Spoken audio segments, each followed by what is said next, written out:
সবাইকে স্বাগত জানাচ্ছি বন্ধুগণ।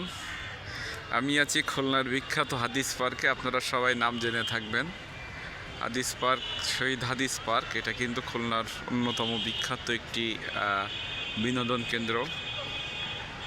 বড় জলাশয়ের চারধারে ফুল গাছ, শহীদ মিনার, আশেপাশে উঁচু উঁচু বিল্ডিংয়ে ঘেরা খুলনার শহীদ হাদিস পার্ক আপনারা দেখতে পাচ্ছেন।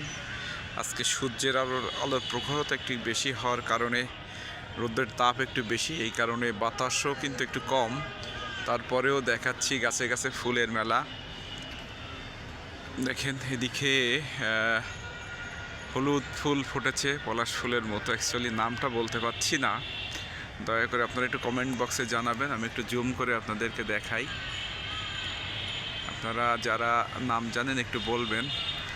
আমার সমস্যা কি, আমি অনেক ফুলের নাম বলতে পারি না, জানা থাকলেও তাৎক্ষণিকভাবে মনে আসে না, যার জন্য আন্তরিকভাবে দুঃখিত। দেখেন উঁচু নারকেল গাছ, আর এদিকটা হচ্ছে খুলনা সিটি কর্পোরেশন ভবন, যেটা নগর ভবন নামে পরিচিত, প্রধান কার্যালয়।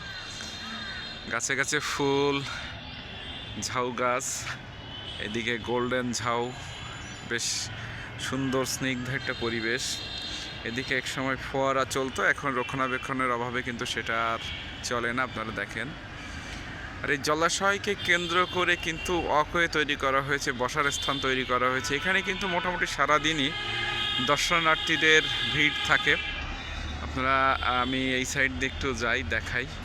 আর উঁচু একটা টাওয়ার ছিল, আপনারা গাছের ফাঁকে দেখতে পাবেন, যেটা কিন্তু এই মুহূর্তে ওখানে উঠতে দেওয়া হয় না, তার কারণ ওটা একটু নাজুক অবস্থায় আছে। রঙ্গন ফুল, তবে এই পার্কে বিশেষত্ব হচ্ছে সারা বছরই এখানে রঙ্গন ফুল পাওয়া যায়।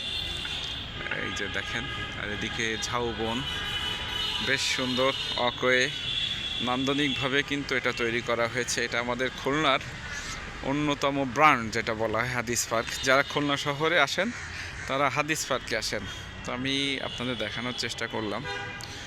ওই যে দেখেন উঁচু একটি টাওয়ার, এটা দিয়ে মোটামুটি আগে এক সময় খুলনা শহরের ঐতিহ্য বা খুলনা শহরকে ভালোভাবে দেখা যেত।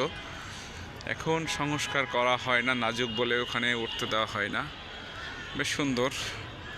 এদিকে ঝাউ গাছ, অনেক সুন্দরভাবে কিন্তু এটা উপস্থাপন করার চেষ্টা করা হয়েছিল, বেশ পরিকল্পিতভাবে তৈরি করা হয়েছে। আপনারা দেখেন বসন্তের এই সময় গাছে গাছে ফুলের মেলা, মেঘমুক্ত আকাশ। সকালের দিকে ঠান্ডা ছিল, এখন কিন্তু গরম লাগছে, আবার একটু পরেই ঠান্ডা লাগবে, মানে বসন্তের ধরনই এটা। এইটা দেখেন, আর দূরে যে ভবনটা দেখা যাচ্ছে এটা হচ্ছে শিশু পার্ক, অবশ্যই বাংলাদেশ ব্যাংক ভবন। তো মোটামুটি এই ছিল এখানকার সার্বিক পরিবেশ। আমি সামনে শহীদ মিনারটা একটু দেখাবো আপনাদেরকে, ততক্ষণ সাথেই থাকুন। এটা হচ্ছে আপনার উঁচু যে টাওয়ারটা, একসময় এখানে ওঠা যেত, এখন কিন্তু আপনারা দেখতে পাচ্ছেন নাজুক অবস্থা। আর এখানে সারা বছরই মোটামুটি ফুল গাছ দেখতে পাওয়া যায়। আমরা একটু সামনের দিকে যাব ফুল দেখার জন্য। এটা কসমসেরই একটা প্রজাতি, আমি নাম বলতে পারছি না, দুঃখিত। এটা মোটামুটি পরিচর্যা করা হয় সারা বছরই, এখানে মোটামুটি ফুল থাকে, আপনারা দেখতে পাচ্ছেন। আর এটা হচ্ছে উত্তরা গেট। এদিকে একটা আছে গোধূলি গেট, ডালিয়া ফুল, বেশ সুন্দর। এটা হচ্ছে উত্তর দিকে হওয়ার কারণে উত্তরা গেট। দেখেন অনেক সুন্দর।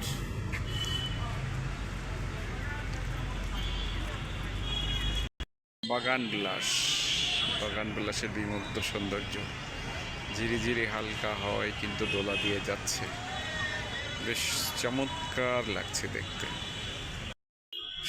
শহীদ হাদিস পার্কের অন্যতম আকর্ষণ কিন্তু শহীদ মিনার।